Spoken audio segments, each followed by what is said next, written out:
Amis de TV Liberté, bonjour. Nous filons au cinéma tous les quatre ce matin. Bonjour Maxime, bonjour Frédéric. Et nous accueillons Arthur de Tréguion. Bonjour. Bonjour. Arthur. Merci de m'accueillir. Vous êtes critique de cinéma à L'Incorrect, ce beau mensuel. Vous étiez spectateur de notre émission. Et voilà, vous passez de l'autre côté de l'écran et vous allez nous faire bénéficier de vos belles chroniques. Alors, premier film, vous êtes tous les trois allés voir Disaster Artist. Qu'est-ce que signifie ce titre au nouvel arrivant, oui, tout honneur?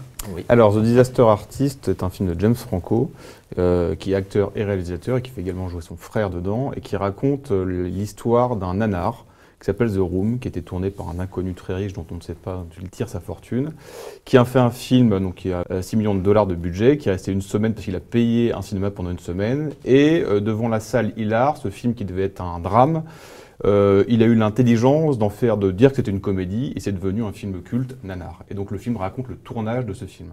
Qui a gagné 1800 dollars. 6 millions de dollars dépensés, il a gagné 1800 dollars. C'est un record. Oui, bah alors cela dit, figurez-vous que maintenant, il est devenu tellement culte qu'il a fini par gagner de l'argent avec son nanar, qui est cultissime et qui se joue dans le monde entier. Dans le monde entier. Qui est le plus grand nanar de tous les temps, en effet.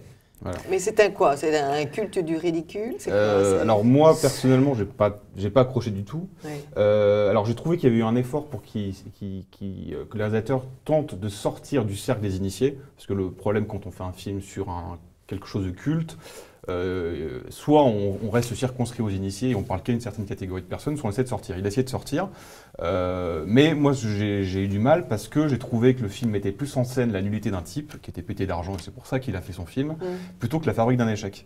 Et donc j'ai été assez mal à l'aise sur le film, parce que te moquer toujours de quelqu'un qui est nul et il fait quelque chose parce qu'il a de l'argent. Le héros nul, c'est rédhibitoire. Ça peut être quelque chose, mais là, voilà, c'est la nullité de quelqu'un et pas la fabrique de son échec. On en rencontre suffisamment dans la journée sans payer 10 € pour aller le voir. Partiellement d'accord avec vous, Arthur, c'est-à-dire que effectivement, c'est vrai que c'est un film qui est un peu déstabilisant, parce que quand on arrive, on se demande vraiment ce qu'on fout là. Pourquoi? Parce que le film commence par une première scène où on voit un type qui est un acteur, qui est incapable de jouer dans une répétition, manifestement un cours de théâtre. Et un autre de sa promotion va arriver et jouer, mais d'une façon totalement excentrique. Et ces deux-là vont décider de devenir amis, et parce qu'ils deviennent amis, le film va éclore. Et en fait, il y a aussi l'histoire d'amitié entre les deux, qui va, au début, évoluer d'une façon très positive, parce qu'il y a le jeune acteur avec cet acteur plus vieux, plus expérimenté, manifestement plus riche, et le plus riche va faire un film pour son copain, pas pour son ami. Moyennant quoi l'histoire d'amitié évolue de façon positive jusqu'au moment où elle explose, parce que en fait, celui qui a l'argent devient totalement tyrannique et empêche l'autre de devenir un vrai acteur en acceptant d'autres projets, etc. Et ça explose jusqu'au moment de la diffusion du film, qui est un peu le moment fatidique, parce que évidemment tout le monde a assisté au tournage. On raconte pas la fin. Et Arthur l'a dit, donc c'est le moment où en fait tout le monde va assister à ce drame et on s'aperçoit que c'est comique, parce que c'est vraiment pathétique, tellement c'est mauvais, et ça fait rire tout le monde. Moi, j'ai trouvé que c'était, pour le coup, assez bien fait. C'est vrai qu'on se moque un petit peu, mais autour de l'histoire d'amitié, j'ai trouvé que c'était un assez beau film. Et vous, Frédéric? Moi aussi, je pense que c'est une histoire d'amitié aussi, qui est par moments un petit peu trouble, mais il ne va pas plus loin. Oui. Je crois que c'est un film qui est quand même bien fait, parce qu'il nous montre... Alors, c'est vrai, ça peut être un peu choquant de voir quelqu'un qui a de l'argent, qui réussit à faire tout ce qu'il veut. Ce qui est curieux, c'est qu'on n'a jamais su d'où venait son argent. Donc, est-ce que c'est un escroc qui blanchissait de l'argent? On n'en sait rien. Je trouve que c'est très bien joué, parce que c'est quand même très difficile de jouer celui qui ne sait pas jouer. Alors, il y a les tirades, c'est un petit peu surfait peut-être, mais enfin, et on rit tellement il joue mal, et c'est quand même pas évident pendant tout un film de mal jouer.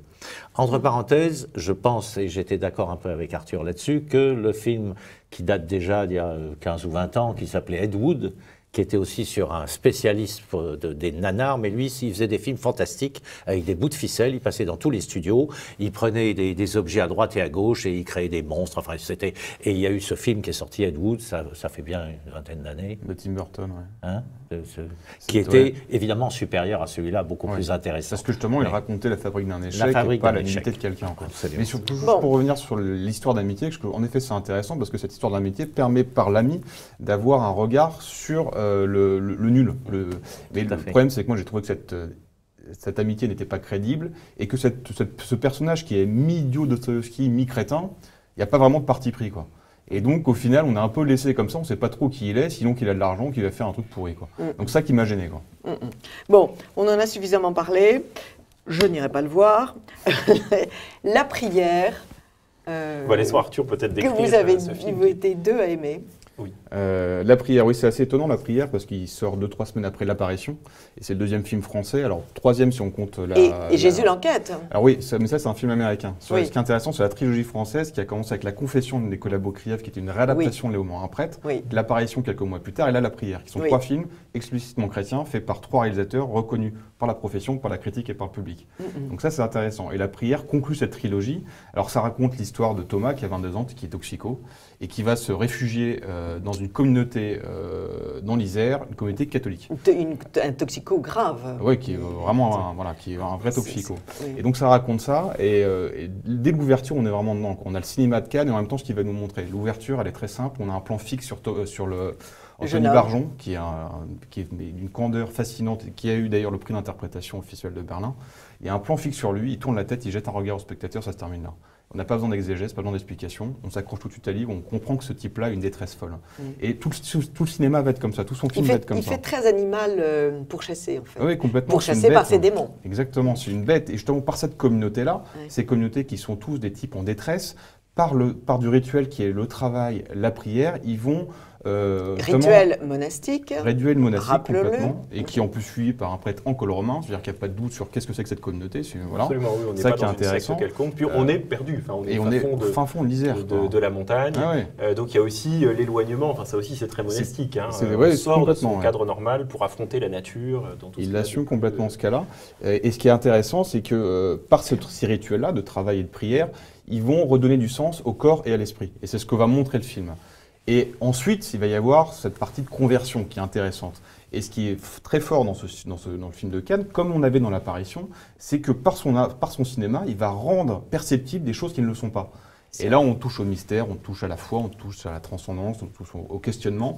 Et alors il y a des défauts, il y a pas mal de petites choses à corriger, mais honnêtement, Vous écrivez sur votre blog ou dans l'Incorrect que les paroles d'un abbé, l'abbé Gauthier de Chailly, à Notre-Dame de Versailles, les grands mystères ne peuvent être dits que par la poésie et l'art.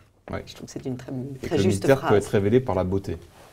Et c'est ce qu'il nous révèle ce film-là. C'est osé, c'est lumineux. Et en plus, il n'enjolive pas Cannes. C'est un cheminement qui est dur. C'est un cheminement on prend des gifles, on racle les genoux, on pleure, on se relève, on retombe. On est toujours aidé. On est aidé par son grand frère, on est aidé par sa voisine. Et quand on est complètement paumé, il y a une sorte de miracle qui arrive. Oui, parce que c'est pas un chemin linéaire. Hein. Le petit pas a du quand tout. même des affres dans sa vie. À vous, Maxime Moi, je rejoins ce qu'a dit notre nouvelle Vous- amie. C'est-à-dire vous- que j'ai trouvé que c'était un excellent film, bien fait, avec beaucoup de finesse et d'intelligence, de belles images. Effectivement, il y a peut-être quelques lourdeurs. Et puis bon, après, moi, il y a juste une chose qui, dans ce genre de film, me met un petit peu mal à l'aise, c'est le parcours de ce garçon, enfin, qui est quand même assez tragique. Bon, en termes d'identification, c'est pas toujours si évident que ça. Oui, enfin, ça Mais, existe. oui, non, mais bien sûr, ça existe. et on Vous en n'allez connaît tous peut-être dans jamais tous dans les les salles de shoot, Euh, ni autour des salles de shoot, mais régulièrement, il est c'est vrai. la façon Mais, contemporaine de régler le problème qui ne règle rien Tout du à fait. tout. Non, mais je suis d'accord et je trouve que c'est un film. Il y a déjà eu des films qui racontent cette histoire de l'enfant ou voleur ou semi en prison ou toxicomane qui Qu'on va essaye dans de une racheter, communauté oui. religieuse ou pas religieuse et qui essaye de se racheter, etc. Il y en avait un l'année dernière, vous vous souvenez, avec cet enfant qui finissait par rejoindre sa mère. Enfin, je ne sais plus comment s'appelait le film. Mais là, c'est vraiment bon. Voilà. Moi, je Très peux bien. que encourager Eh ben, les ça fait spectateurs à aller le voir. C'est vraiment un bon C'est film. notre film De la semaine. film de la semaine, soyons Sans clairs. aucun doute. Un autre, La Belle et la Belle. La Belle et la Belle, oui, tout à fait. Alors, La Belle et la Belle, c'est Sophie Fillière qui a réalisé le film, et avec Sandrine Kiberlin, et qu'on n'a pas revu au cinéma et dans un rôle comme ça depuis très longtemps. Donc déjà, c'est très plaisant. Ça raconte l'histoire de Margot, qui a 20 ans, qui va croiser Margot à 45 ans. Donc, c'est qui n'a pas rêvé un jour de se croiser 20 ans plus tard, ou avec 20 ans d'écart. Et Sophie Fillière, la réalisatrice, va raconter cette rencontre. Et il y a une phrase dans le film de Margot 20 ans qui répond à son ami en lui disant je m'imagine des choses vraies. Et c'est justement le parti pris de la réalisatrice qui est de mettre du réalisme dans un genre fantastique. Et à partir de ce postulat qu'elle n'explique pas, elle va pouvoir tout se permettre. Et donc on a une écriture qui est brillante, on a une mise en scène qui est très élégante, et de ce postulat, elle va pousser jusqu'au bout les choses. Donc on a des scènes très cocasses, on a une scène par exemple où elle rencontre Aurélie Dupont, la danseuse, dans un wagon-bar, et Aurélie Dupont va donner un autographe à 3 personnes différentes pour la même personne. Voilà, il y a plein de petites scènes comme ça, c'est léger, c'est frais, et il y a une sorte de mélancolie joyeuse qui emporte tout. Alors il y a des petites longueurs, il y a des petits défauts, parfois il y a des choses qui sont un peu ratées. Mais sur le destin de cette femme c'est en fait 2 personnes qui, à 20 ans et à 45 ans, à 20 ans, Margot 20 ans va prendre un virage décisif pour la suite de sa vie, et Margot 45 ans doit prendre son dernier virage. Et elle se rend compte à ce moment-là. D'accord. Donc voilà, ça parle de pas mal de choses, mais elle ne prétend pas philosopher, ni donner de conseils, ni d'indications. Il y a des petites touches comme ça, de petits messages sur le temps qui passe. C'est léger, ça c'est sûr. C'est léger, mais mélancolique, c'est profond. C'est une comédie. C'est une comédie. C'est pas trop girly, c'est pas trop non, pas du tout. de femme, pas du tout. Absolument pas. C'est beau. Non, c'est Maxime qui n'aime pas les films je comprends. Non, c'est des sujets qui sont beaucoup plus universels, qui vont toucher les enfants, qui vont toucher les hommes, qui vont toucher les femmes. D'accord. Mais voilà, ça fait du bien. C'était dit subtilement. À partir de quel âge vous... Ce film-là ? Oui. 18 ans, c'est génial. Non, à partir de 18 ans, on peut voir ça. Ah bah oui. D'accord. Mais ce que tu disais, c'est effectivement, c'est le titre qui peut faire penser ça. Moi, La Belle et la Belle, c'est c'est un titre qui est très girly, qui donne pas envie d'aller le voir. Alors pas du tout, justement, c'est ça qui est en intéressant. En plus, la photo est un peu nunu, genre on voit ces 2 filles sur un Alors banc, girly, il faut préciser, parce que girly, c'est le mot anglais qui signifie de fille. Donc, un film de filles, quoi. Un film pour filles, et voilà. Bon, alors La Belle et la Belle et La Prière, ça fait 2 films. Frédéric, à vous êtes allé beaucoup au cinéma. Oh, beaucoup. Je suis allé voir l'affaire Romanji, je ne sais pas si vous l'avez vu, qui est de Dan Gilroy, qui avait fait Night Call 2014. Et c'est un film avec Denzel Washington, qui a failli avoir l'Oscar, mais enfin, c'est pas lui qui l'a eu, c'est Gary Oldman, mais il était quand même nommé en tout cas. Et c'est un film, pour aller le voir, il faut quand même connaître un petit peu ou aimer le judiciaire. C'est l'histoire d'un avocat complètement déjanté. Il s'est transformé d'ailleurs physiquement, on a du mal à le reconnaître. Mais qu'est-ce qu'il joue bien? C'est pour moi un des meilleurs acteurs noirs américains. Et on le voit dans ce film qui est un avocat un petit peu paumé, qui est là, qui aide les gens désargentés. Parce que lui, il est aussi très porté vers ça, il est un peu contre l'institution, il travaille avec un patron et en même temps il fait des recherches. Alors ces recherches, c'est essayer de changer tout le système américain judiciaire, etc. Donc on le voit beaucoup. Alors c'est quelqu'un qui par exemple négocie avec un procureur une peine au téléphone et tout d'un coup il s'énerve et il dit oui mais je sais que je prends le millier de votre temps, vous ne foutez rien au bureau. Donc le procureur, la femme lui dit terminé, je négocie plus avec vous. Donc il passe son temps à faire des conneries, excusez-moi, un peu involontairement parce que c'est le personnage.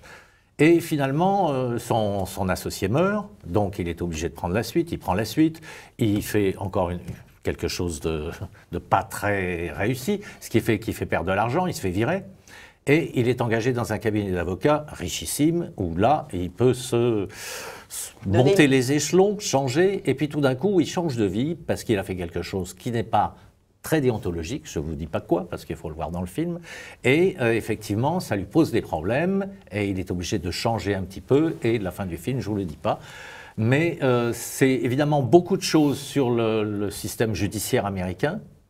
Ils sont très forts là-dessus, donc on voit les avocats, on voit les procureurs, etc. Et c'est toute la saga de cette personne qui, à mon avis, est un très très beau film, parce qu'il est intéressant du début jusqu'à la fin, et c'est vraiment sur les épaules de Denzel Washington aussi. D'accord. Et puis j'ai vu alors quelques films qui étaient déjà sur les écrans. Tout le monde debout de Franck Dubosc, avec Alexandra Lamy. Franck Dubosc, qu'est-ce que vous voulez ? J'ai ri, non, j'ai plutôt pleuré parce que je trouve ça tellement désastreux que. Mais oui, la salle rit, effectivement, mais ça fait partie de ces films pour le peuple, de films populaires. Je n'ai rien contre, simplement, je ne pense pas qu'ici on puisse en parler. Il n'y a pas un petit moment où vous petit riez. moment. Moi, j'étais tentée. Gérard Darmon fait du Gérard Darmon. Alexandra Lamy est bonne, comme Oui. souvent. Oui. Quoi dire de plus? On voit Claude Brasseur en père, mais enfin, ils sont allés retirer des cadavres du placard. Ça devient désolant. Ça devient désolant de Bon. voir Claude Brasseur maintenant si Et vieux. Dubosc, si vieux. de- Et Franck Dubosc, bah, c'est toujours pas rien. Il joue le macho. Alors, l'autodérision, etc., je ne peux pas le supporter. Alors que ce soit dans les films ou autrement, je l'ai D'accord. vu sur des festivals, il est insupportable, il s'imagine qu'il va tomber tout le monde avec ses beaux yeux bleus. Bref, toujours est-il que c'est pas plus bien, c'est pas mieux que La Ch'tite Famille que je suis allé voir, parce que comme je Vous avez voulais du quand même avoir courage. une idée de ce que c'était, Oui. ben, j'ai du courage aussi, mais il faut considérer que La Ch'tite Famille, en une semaine, a fait 2 400 000 entrées. Oui. Donc succès là, phénoménal. le cinéma, ce n'est pas que du cinéma d'intellectuel, il y a du cinéma aussi populaire. Moi, j'ai trouvé ça aussi ringard. Si, il y a 3 ou 4 scènes qui sont pas mal faites, je ne dirais pas lesquelles, il y a des scènes qui sont bien foutues, parce que Danny Boone sait quand même faire des films. Mais quand on voit, excusez-moi, la vieille Pauline Renaud qui revient là-dedans, quand Et on Pierre voit, Richard en quand on dépit voit mental. Pierre Richard qui refait le grand blond à la chaussure, le grand blond à la Chaussette noire. à la chaussure noire, et qui fait l'imbécile à son âge, mais ça passe pas. On a envie de pleurer en disant mais je te donne de l'argent, mais ne joue pas dans le film. C'est On vraiment. hésite à faire un téléthon Ah, pour non, Pierre non, non. Richard, non, c'est catastrophique. Non, c'est vraiment Tu l'as vu catastrophique. À La Ch'tite Famille, oui, je l'ai vu. C'est-à-dire que Oui, on en a il y a parlé. quelques moments de rire, mais effectivement, c'est un film affligeant. Enfin, je ne sais pas si vous l'avez vu. J'ai pas été convié. Alors, je voudrais juste parler aussi Jeunesse Oui. au cœur ardent, que je n'ai pas Oui. vu, mais que je vais voir, mais je voulais signaler qu'il se joue au Balzac. Oui. C'est le seul cinéma qui le joue, alors comme vous l'aimez et comme on veut le recommander, il faut aller le voir au Balzac. bien. Et je voulais dire aussi que Chien, dont j'avais parlé de Oui. Ben Chetrit, dans lequel jouaient Vincent Bakken et Vanessa Paradis, donc est sorti. Et Vanessa Paradis, c'est assez étonnant parce que moi j'ai considéré que Vanessa Paradis était une bonne actrice. Elle l'a montré dans un certain nombre de films. Elle va sortir le 28, un film qui s'appelle Frost, qui est assez ordinaire, qui ne vaut pas grand-chose.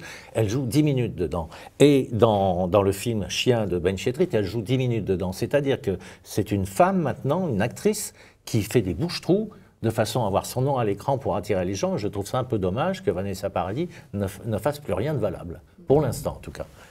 Bien, bien. Un dernier film? Tout a été... Moi, j'ai Ah non, un film Eva. que je... Eva. Eva, ça, vous savez que j'aime beaucoup Isabelle Huppert, Ah oui. parce qu'elle s'engage beaucoup dans des films. J'avais adoré le film Elle de... Encore un point qui nous sépare. Verhoeven. Un vers de Paul Verhoeven, effectivement. Donc, ce film de Benoît Jacot, dans lequel elle jouait, soyons rapides, elle jouait une prostituée de luxe, etc. Quelqu'un tombe amoureux d'elle, c'est Gaspard Ulliel. Moi, j'ai trouvé ça intéressant, bien fait. Elle se met toujours en danger dans ce genre de rôle. Donc, j'ai aimé le film. Je n'en dis pas plus parce que je sais que vous n'aimez pas trop. Mais par contre, ça vous permet peut-être en ce moment d'aller voir une autre version d'Eva, parce que c'était tiré d'un Oui. roman de James Dudley Chase, Oui. une autre version d'Eva, qui est celui de 1962, de Monsieur Lozé, l'anglais, qui est avec Jeanne Moreau et Stanley Baker. Alors, le premier quart d'heure, j'étais très dubitatif, parce que je me suis ennuyé, et ensuite, on est pris par le film, c'est sur la violence, c'est un peu le même sujet. Oui. N'oublions pas que dans le premier et dans le second aussi, c'est en fait un écrivain qui tombe amoureux d'une prostituée, grosso modo, et l'écrivain est un faux, parce que d'un côté, il a pris le titre de son frère, c'est lui qui avait écrit, et dans l'autre, en fait, il y a un ancien PD qui meurt et il lui pique son scénario. Donc c'est assez trouble. On est dans le mais faux. oui, mais c'est très bien fait. C'est tourné à Venise.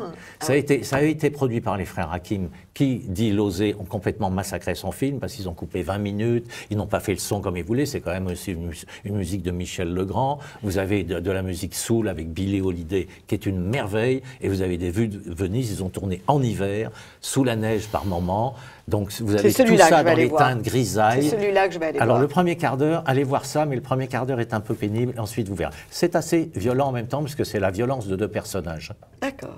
L'homme et la femme, la prostituée et l'homme. Elle est Qui toujours- s'aiment un petit elle- peu entre les deux, elle mais qui joue- ne veulent pas Elle joue toujours dans des situations qui me mettent qui vous mettent mal à l'aise. Mais Et Lozé mal à disait l'aise, bien. j'avoue oui. que... Et Lozé disait bien que c'était en fait un peu ses traumatismes qu'il a eu enfant qui remet là, puisqu'il y avait des problèmes de couple.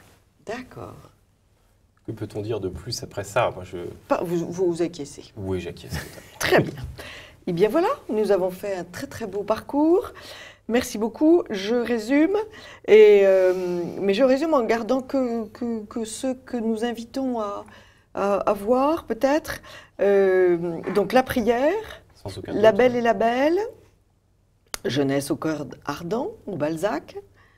L'affaire Romangy. L'affaire Romangy, absolument. Et Eva, donc, Et dans un style quand même un peu décalé, le première Disaster version. Artist, mais avec les précautions qu'on a évoquées. et Parce que- Disaster Artist. Alors, Mais qui est un film qui n'est pas à mettre entre toutes les mains, c'est-à-dire qui demande beaucoup de second degré tout de même. hein. Voilà, et C'est pas- chers téléspectateurs, écoutez bien ce que nous disons parce que nous sommes très nuancés à l'antenne et nous disons absolument la vérité sur les films. Donc, En tout cas, ce qu'on en pense. ne vous précipitez pas pour voir un film sans avoir peut-être visionné 2 fois ce que nous en disons pour être bien sûr de ne pas vous tromper. petite précision, si vous voulez aller voir Eva de Joseph Losey, ça Oui. se joue à la Filmothèque qui est rue Champollion. C'est le seul cinéma qui le joue. Bien Ouais. sûr.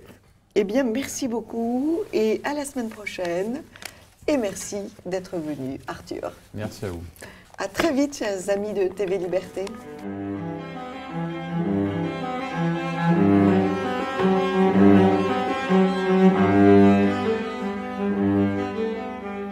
Amis de TV Liberté, bonjour. Pour cette rubrique livre, nous avons invité un grand écrivain, Éric Audouard. Bonjour. Bonjour. Vous avez publié chez Gallimard les Fragments de Trébizonde, qui sont un recueil de poèmes. Et vous venez nous faire partager un trésor, votre trésor, une rencontre magnifique avec un génie littéraire et un génie spirituel qui s'appelle Leonardo Castellani. Qui est ce Leonardo Castellani? Pour le présenter de façon simple, je dirais que c'est l'écrivain catholique de langue espagnole le plus original et le plus important du XXe siècle.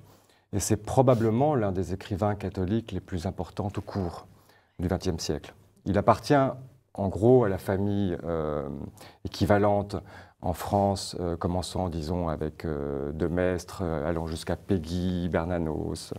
On pourrait inclure aussi Simone Veil. Et Thibon? Et Thibon, d'autres, plein d'autres. Plein d'autres, La oui. liste peut quand même s'agrandir. En Angleterre, avec Chesterton et Belloc. Mais il a une caractéristique très particulière, c'est que c'est un prêtre. Ouais. Donc c'est un prêtre écrivain. Et Ce qui- professeur. Et Il a professeur. 3 vocations. Et professeur. Et qui était aussi psychologue. Ouais.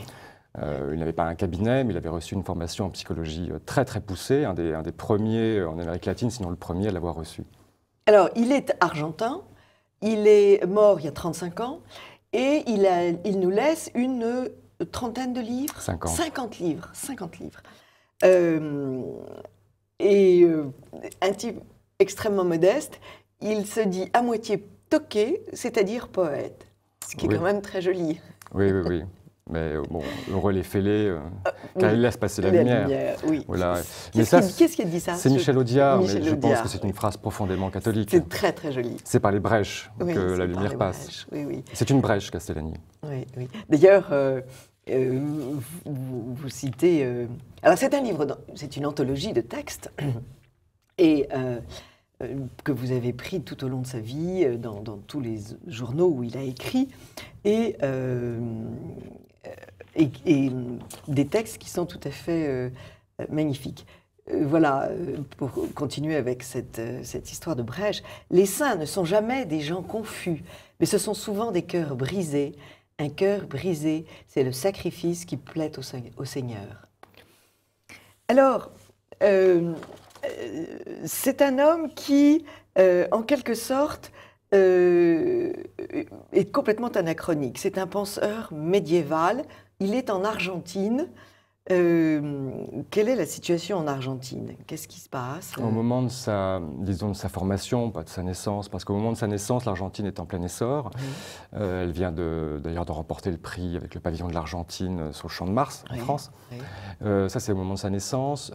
Disons qu'au moment de sa formation, commencent à apparaître des désordres politiques très très importants en Argentine, et on va avoir cette fameuse succession de généraux au pouvoir, de putsch. Donc, ce penseur catholique, dès ses 25, 27, 30 ans, va être préoccupé par la question politique, très fortement, hein, c'est-à-dire l'imminence ou le danger du chaos. Donc il va y avoir disons un travail de combattants catholiques dans le milieu politique, notamment nationaliste, mais dont il va aussi voir tout de suite les dérives. Donc il n'aura pas non plus de soutien à l'intérieur du camp nationaliste, sinon pour publier. Il faut bien savoir que cette voie a pu exister aussi grâce au camp nationaliste en Argentine. Bien sûr. Et il va connaître, à peine 10 ans plus tard, une exclusion majeure de la Compagnie de Jésus et de l'ensemble des personnes qui avaient, disons, fondé des espoirs sur lui. Oui. Il faut dire que la Compagnie de Jésus, que j'admirais beaucoup par ailleurs, a des fâcheuses dispositions à exclure un certain nombre de membres et d'après ceux que je connais, c'est pas toujours les pires, c'est même plutôt les meilleurs. C'est une armée de soldats. Oui. Donc une armée est censée être une grande muette, et quand quelqu'un l'ouvre, ça peut devenir problématique. Et enfin, il travaille quand même ad majorem gloriam Dei, donc oui, bien sûr, bien si sûr. la Compagnie de Jésus a le même but, normalement, elle ne devrait pas exclure ses meilleurs soldats. Castellani disait qu'il y avait de très très grands intellectuels jésuites, mais très peu d'artistes. Et la chose qui a peut-être été châtiée principalement chez Castellani, c'est l'union chez lui de l'image et de l'idée, de l'imagination, de la sensibilité et du dogme, de façon tout à fait indissoluble et formidable. Mais c'est pour ça qu'il va très loin et que son style est fantastiquement prenant, parce que, chers amis de TV Liberté, quand vous commencerez ce livre, vous ne pourrez plus le quitter. Dès votre préface, Éric Audouard, qui a combien de pages? Une quarantaine de pages? Une cinquantaine de pages. Et puis alors, il y a un phénomène étonnant aussi, c'est que vous êtes frères en écriture, je crois même que vous êtes frères en esprit, mais votre écriture est aussi imagée, c'est normal puisque vous êtes aussi poète, aussi imagée, aussi lucide et aussi percutante que la sienne. Donc ça fait un livre tout à fait étonnant. Alors, l'Argentine, vous écrivez « Pays qui semble submergé par un déluge d'aberrations et de camelotes dont nul esprit moderne ne sort indemne. » Phrase de Castellani. Castellani. Phrase de Castellani. On se dit, mais après tout, notre pays ressemble un peu à l'Argentine aujourd'hui. Oui, c'est son malheureux destin d'avoir commencé à ressembler à des pays d'Amérique du Sud, par exemple, qui modélisaient, adoraient l'Europe, mais une Europe qui est en voie de sous-développement, comme disait un intellectuel comme Julien Freud, et très justement, puisque nous avons abandonné précisément ce que Castellani voyait, qui est la grande tradition catholique. Et la grande tradition catholique était justement celle qui arrivait à unir le vrai, le bon et le bien. Cette tradition catholique qui est l'union du gréco-romain et du judéo-chrétien. Le divorce entre la modernité et cette tradition explique les bouts dans lesquels nous sommes aujourd'hui, bien évidemment. Alors, ce qu'il y a d'étonnant, et c'est là où son approche est absolument inouïe, c'est qu'il fait dater le grand problème de notre temps de la disparition de la notion de péché. Oui. Et avec des conséquences extraordinaires. Alors, des conséquences théologiques, bien sûr, mais aussi des conséquences sociales. Mais d'abord, peut-être les conséquences théologiques. Et vitales. Et vitales dans nos vies. Existentielles. Oui. Existentielles, Oui. parce que justement, Peut-être d'ailleurs, il faut commencer par ce qui est le plus visible, c'est-à-dire la morbidité psychique. Oui, complètement. C'est-à-dire l'inflation des névroses, des psychoses, qui sont quand même un des signes très forts et très cachés, très dissimulés sous le tapis du progressisme et de l'abolition des interdits dont on voit à peu près aujourd'hui la liste qui s'allonge. Oui, la consommation complète. Je Oui. pense que nous sommes une société de la consommation, de l'abolition des interdits, si vous voulez. Ça, c'est consommer, c'est certain. Donc on voit Et de préférence, ce qui est interdit. Oui, et puis on voit ce que ça fait finalement sur les masses, qui sont tout aussi conformistes qu'elles étaient hier. Quand existaient ces interdits, elles les suivaient. Il ne faut pas penser qu'elle les suivait, à mon avis, par un amour et une connaissance profonde de la raison de ces interdits. Mais elle les suivait, disons, globalement.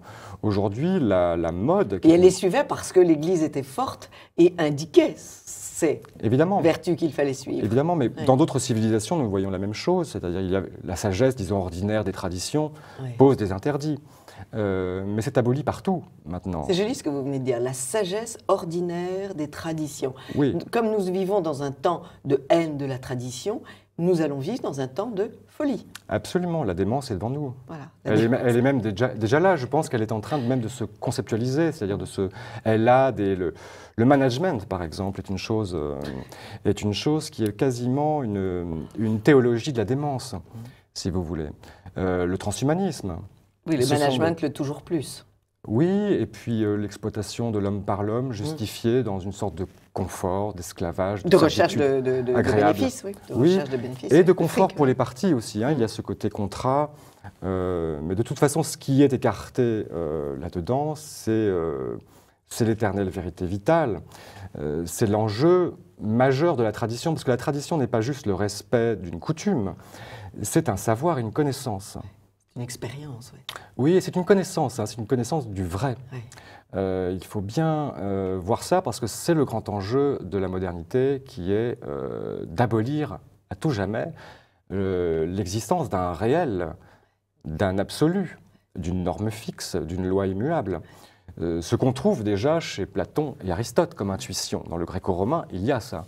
Ce que la tradition catholique, chrétienne, a tenté de porter à son point d'incandescence maximum avec la théologie, évidemment, qui est une connaissance de Dieu, ajoutée à la connaissance du réel, si vous voulez. Nous avons gardé simplement la science expérimentale, qui connaît par fragments, par petits bouts le réel, mais nous ne comprenons plus le sens de la destinée humaine parce que nous refusons même l'existence du réel. Et nous refusons qu'il y ait du blanc et du noir. Nous sommes dans le gris sans arrêt. Il n'y a plus de ton tranché. Et en même temps, nous sommes complètement manichéens, comme vous l'en remarquerez. C'est-à-dire que la palette des gris est évidemment pour le monde moral, et en même temps, nous avons hitlérisé le mal, c'est-à-dire il y a un mal absolu. Si nous professons la doxa ambiante, nous sommes dans le bien absolu, et existe un monstre que nous refaisons à la façon des traditions païennes anciennes. Nous refaisons des sacrifices en nommant le mal dans la doctrine opposée ou dans... Voilà. Donc il y a ce nuancier de la lâcheté et de la duplicité dans le monde moral.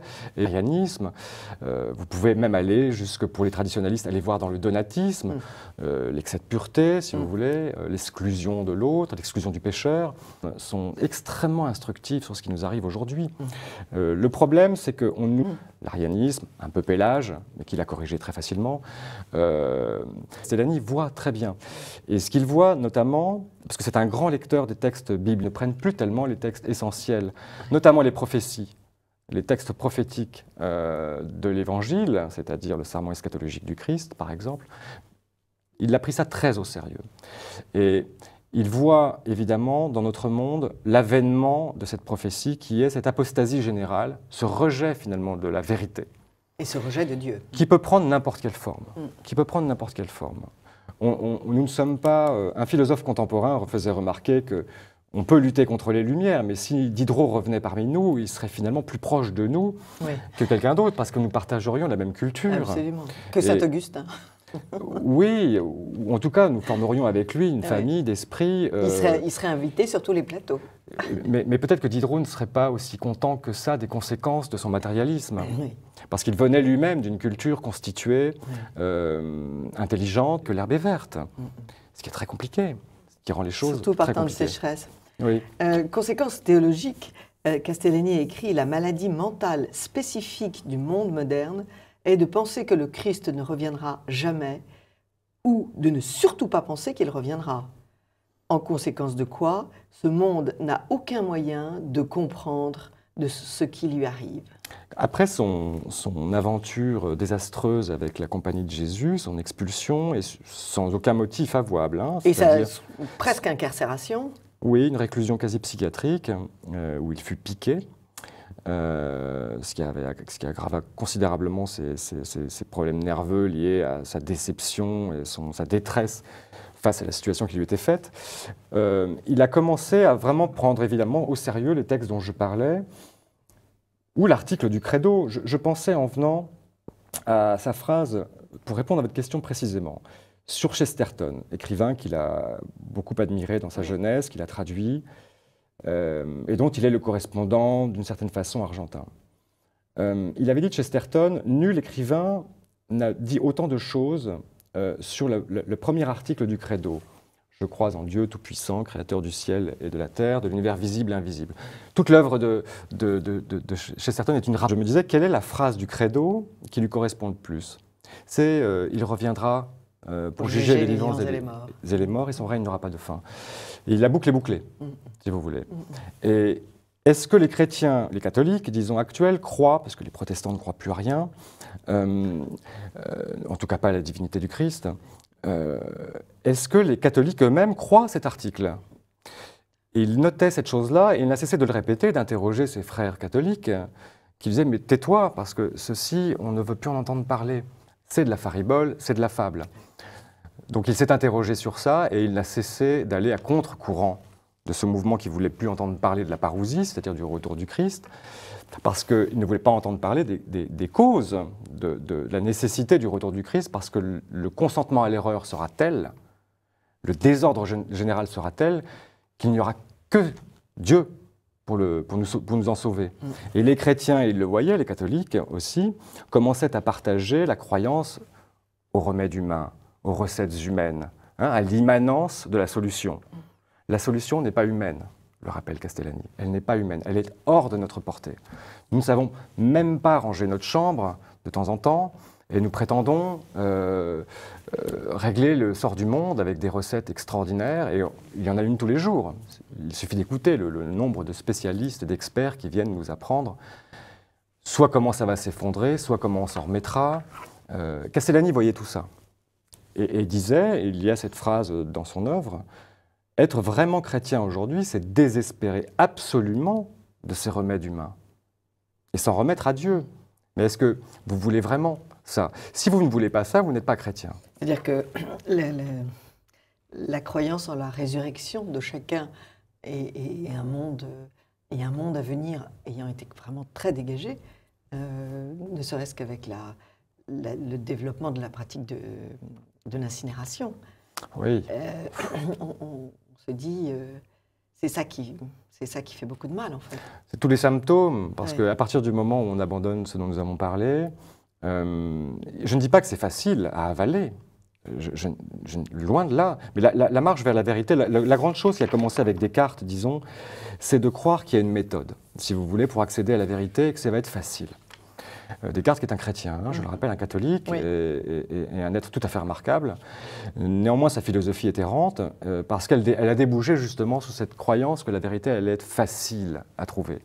Or, la vérité n'est pas non seulement facile à trouver, mais elle est une épreuve redoutable, puisque nous avons plutôt tendance à ne pas savoir ce que nous faisons.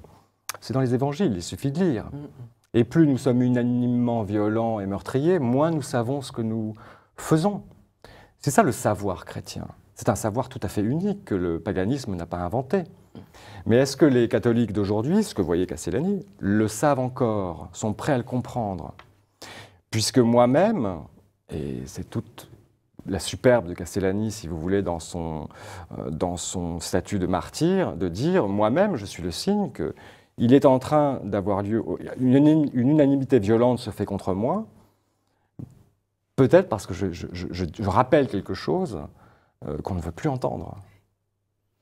Mais il persiste, puisque un homme seul ne peut sauver une société de la ruine, mais un homme seul peut devenir le signe qu'une société court à sa perte. C'est quand même étonnant, ce rôle de vigie qu'il s'attribue. Oui, c'est le rôle du témoin de la vérité. Et le témoin de la vérité, c'est la définition du martyr.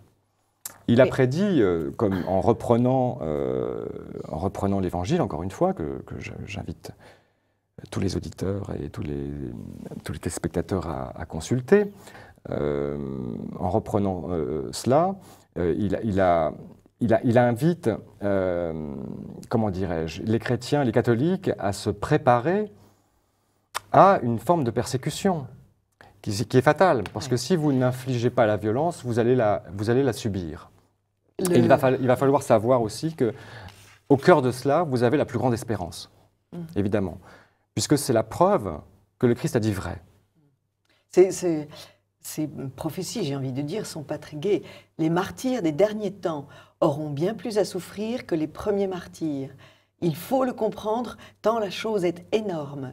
Abandonnés de Dieu en apparence, persécutés par presque tout le monde, ils souffriront extérieurement et intérieurement dans la solitude la plus complète, dans une menace continue et dans un extrême danger. Supérieurs à ceux de Job seront leurs tourments. Je n'ai pas tiré tout ça de mon crâne, termina Don Dio Duca Delia. C'est là dans l'Évangile et là chez les prophètes. Jetez-y un œil, et si vous pensez encore que j'invente, sachez que j'en ai déjà eu un petit avant-goût. C'est le 2 décembre 1954. On voit aussi, par la pointe finale, l'humour, le courage, ce que j'appelle la triade castellanienne, c'est-à-dire ce qui frappe tout de suite quand on le lit. D'abord l'autorité, ce qui est extraordinaire, un écrivain qui a une autorité tout à fait naturelle, une vigueur d'énoncé, une énergie constante de la formulation. Oui. Mais cette triade d'humour, de courage, de lucidité est la chose que, si vous voulez, la capacité à accepter et à être blessé par la lumière, par la vérité, cette certitude d'être dans la voie, si vous voulez, la porte étroite, qui est aujourd'hui une chatière, évidemment, hein, qui est de plus en plus petite. Néanmoins, elle existe. Oui. Néanmoins, elle existe. Donc, il y a quelque chose, évidemment, de douloureux à savoir, à apprendre et à reconnaître de l'Évangile, savoir douloureux qui est tout à fait écarté aujourd'hui. Mais il y a aussi une réjouissance profonde, c'est de savoir que la vérité est absolument transcendante. Oui. Bon sang. Bon sang. On sent sa joie, on sent sa joie et on sent qu'il veut la propager, cette joie. Quelle aventure, il y a une jubilation de cela. Il dit très joliment je suis pestilentiellement orthodoxe et qui sait demain peut-être contagieusement catholique. Voilà. Quand il dit orthodoxe, ça veut dire respectueux du catholicisme. Oui, sachant qu'aujourd'hui, être sur ce plan religieux, qui n'est pas un plan qui est hors de la connaissance, je tiens vraiment à le préciser, mais qui est une connaissance augmentée, réellement, du réel, nous ne sommes pas, comment dirais-je, en position de faiblesse par rapport à un monde où finalement les gens cherchent à se combler avec le néant. Donc il n'y a pas de tristesse à avoir, aucune. Non, c'est un... Alors, il est extrêmement dynamique, marrant, il envoie au calendrier grec la politique contemporaine, notamment la démocratie, ça j'aime beaucoup. Je connaissais la démocratie, c'est une définition de Claude Farrer, mais la démocratie, c'est fait encore plus cocasse, je trouve, c'est parfait. Il a des propos sur l'homme politique, véritable pantin, à qui on ne doit vraiment pas remettre son sort, parce que c'est trop grave. Mais passons. Et alors, il a des jugements sur les écrivains très étonnant. Il se tape Borges, il se tape Schweitzer. Mais pourquoi? Pourquoi? Parce qu'il voyait dans son combat, ses corrections fraternelles à l'égard de Borges pourraient faire l'objet d'un livre. Hein. Il a écrit énormément sur Borges, parce que Borges l'intéressait comme symptôme justement du scepticisme. Moi, j'appellerais ça, si vous voulez, le scepticisme infecté, la scepticicémie, si vous voulez. C'est très joli. C'est une maladie contemporaine. C'est une maladie complètement contemporaine qui est justement cette façon de flatter. Alors, quand il s'agit de Borges, c'est-à-dire de quelqu'un d'incroyablement talentueux, d'intelligent, de former, catholiquement formé même, mais qu'on... Catholiquement formé, enfin, il dit quand même que de Jésus et Judas, c'est Judas qui devait sauver avec le ça. monde. Voilà, il dit qu'il vénère la Sainte Vierge parce que justement, elle n'est pas vierge. Oui, mais il a dit tout et son contraire. C'est-à-dire qu'avec ces personnes, on ne peut être assuré de rien, si vous voulez. J'ai appris par un prêtre argentin que Borges récitait son pater tous les soirs, donc en même temps, il racontait quelque chose, il en faisait une autre. Il jouait, un comédien. Voilà, et c'est ce que dit Castellani, c'est-à-dire, vous voyez son art narratif qui est très grand, son talent, sa langue un peu guindée, probablement. Il faut savoir qu'en Argentine, Borges n'est pas très aimé par le peuple, il est très aimé par l'intelligentsia. C'est un écrivain très fabriqué par les Français, Roger Caillois, etc., mais qui a un grand talent. Mais Castellani dit, oh là, ce n'est pas un maître à penser, attention, ne vous trompez pas. Schweitzer, pareil, et un tas d'autres. Parce qu'on a oublié l'importance de quelqu'un comme Wells, par exemple, celui qui a écrit L'île du docteur Moreau, La guerre des mondes, etc., mais qui a eu une œuvre énorme pour justifier l'instauration d'un gouvernement mondial, etc., qui a eu beaucoup d'influence dans ces années-là. Ça a été une grosse découverte de voir qui est véritablement Wells. Oui, un prophète du mondialisme et du socialisme mondialisé. Dont le frère, d'ailleurs, était un grand eugéniste, je crois. Oui, peut-être c'est plutôt vers Huxley. C'est Huxley. C'est Huxley, mais tous ces théoriciens-là, nous en avons des avatars aujourd'hui.